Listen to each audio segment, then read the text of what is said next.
Hello అండి, welcome to Sangeeta's kitchen. చూడండి, ఈరోజు మన కిచెన్లో వచ్చేసి అయితే కందగడ్డ ఫ్రెండ్స్, కందగడ్డ మసాలా వండుతున్నాను. ఇది ఫ్రై కూడా చేస్తారు, స్లైసెస్ లాగా, చిప్స్ స్లైసెస్ లాగా కట్ చేసి మసాలా అంతా దానికి పట్టించి మనము ఫిష్ పీసెస్ అయితే ఎలా ఫ్రై చేస్తామో పెనం మీద అలా కూడా ఫ్రై చేస్తారు, చాలా బాగా ఉంటుంది.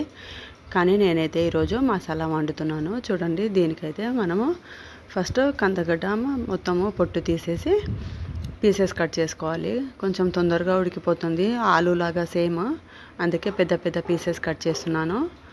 దాని తర్వాత దీన్ని మనము ఉప్పు వాటర్లో వేయాలి ఫ్రెండ్స్, కట్ చేయగానే, లేకపోతే కలర్ మొత్తం మారిపోతుంది. పైన మొత్తం మనము వంకాయలు ఎలాగైతే ఉప్పు వాటర్లో వేస్తామో సేమ్ అలాగే ఉప్పు వాటర్లో వేసుకోవాలి, లేకపోతే కలర్ చేంజ్ అయిపోయి పైన మొత్తం ఒక లేయర్ బ్లాక్ వచ్చేస్తుంది. ఇలా మనము కట్ చేసి ఉప్పు వాటర్లో వేసామనుకోండి, మనం ఎలాగైతే కట్ చేస్తున్నామో అదే విధంగా ఉంటాయి, రంగు మారవు. కర్రీలో కూడా చూడడానికి చాలా మనకు ఇట్లా కలర్ఫుల్గా ఉంటాయి. ఇంకా ఫస్ట్ అయితే మనము దీని గురించి మసాలాలు ప్రిపేర్ చేసుకోవాలి ఫ్రెండ్స్. కొబ్బరి, గసాలు, నువ్వులు, ధనియాలు ఇవన్నీ మనము రోస్ట్ చేసుకోవాలి. ఈ పీసెస్ అన్నీ కొంచెం ఒక 10 minutes ఉప్పు వాటర్లో వేసుకుంటే మంచిగా చూడండి ఇలా వైట్ అయిపోతాయి. క్లీన్గా మంచిగా కడగాలనుకోండి, ఒక 4-5 times కడిగి ఉప్పు వాటర్లో వేసుకొని తర్వాత మనము కడాయి పెట్టుకొని అందులో ఒక చిన్న సైజు కొబ్బరి కుడక తీసుకొని ఫస్ట్ కొబ్బరి ఫ్రై చేసుకోవాలి. కలర్ మారిన తర్వాత గోధుమ రంగు వచ్చిన తర్వాత నువ్వులు, ఒక 2 స్పూన్లు గసగసాలు, ఇంకా ధనియా పౌడర్ ఉంది కాబట్టి ఇందులో ఫ్రై చేయలేదు. ఇవన్నీ బాగా ఒక 5 minutes లో ఫ్లేమ్ మీద రోస్ట్ చేసుకోవాలి. చల్లారిన తర్వాత మిక్సీ పట్టుకోవాలి. ఇవి చల్లారే వరకు మనము కొంచెము చింతపండు నానబెట్టుకోవాలి ఫ్రెండ్స్. ఒక పెద్ద సైజు నిమ్మకాయ అంత చింతపండు నానబెట్టి పెట్టుకోవాలి. నేనైతే ఇది మిక్సీ పట్టడానికి జార్లో వేసుకుంటున్నాను. మసాలాలన్నీ మిక్సీ పట్టి అందులోనే మనము చింతపండు నానబెట్టింది కూడా వేసుకొని గ్రైండ్ చేసుకోవచ్చు.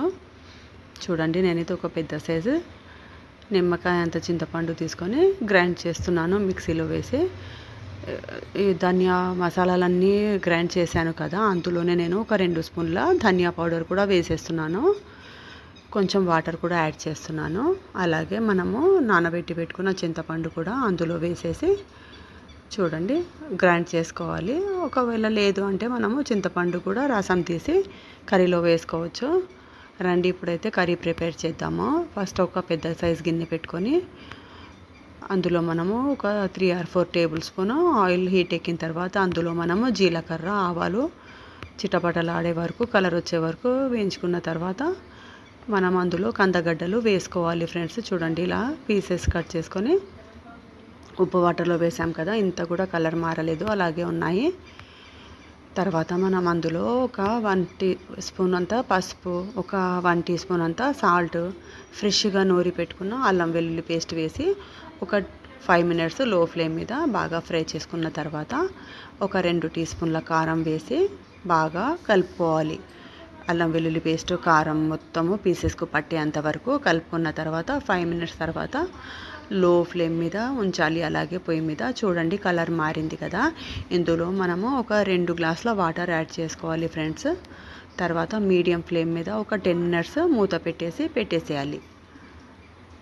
చూడండి, 10 minutes తర్వాత మనకు వాటర్ అంతా ఇంకిపోయి కొంచెం ఉంది ఇంకా వాటర్, కానీ పీసెస్ అయితే ఉడికిపోయాయి. ఇంకా మనకు ఒక 70% పీసెస్ ఉడికిపోతే సరిపోతుంది ఫ్రెండ్స్. ఇందులో నేను చింతపండు రసం తీసి పెట్టాను ఫ్రెండ్స్. ఇప్పుడైతే చింతపండు రసం యాడ్ చేసేసాను. ఇందులో ఒక 5 minutes మసులుతుంటే కర్రీ, ఇందులో మనము నూరి పెట్టుకున్న మసాలాలు కూడా అన్నీ యాడ్ చేసుకోవాలి. చూడండి, ఈ మసాలాలన్నీ ఇందులో వాటర్ ఉంటుంది కదా, నూరి పెట్టుకున్న మసాలాల తర్వాత కొంచెం మిగులుతుంది కదా జార్లో, అది కూడా కడిగేసి ఆ వాటర్ కూడా మనము కర్రీలో వేసుకోవాలి. వేసుకొని బాగా కలుపుకోవాలి ఫ్రెండ్స్. కలుపుకున్న తర్వాత ఇంకా మనకు కర్రీ కన్సిస్టెన్సీ ఏ విధంగా కావాలి, కొంచెము థిక్గా కావాలా, రోటీ చపాతీలో అయితే థిక్గా చేసుకోవచ్చు, రైస్లో అంటే కొంచెం మనకు పల్చగా ఉండాలి. చేపల పులుసు అయితే ఏ విధంగా ఉంచుకుంటాం మనము ఆ విధంగా ఉండాలి. అందులోనే మనము ఒక కొత్తిమీర కట్ట సన్నగా తరుకొని శుభ్రంగా కడుక్కొని పెట్టుకోవాలి.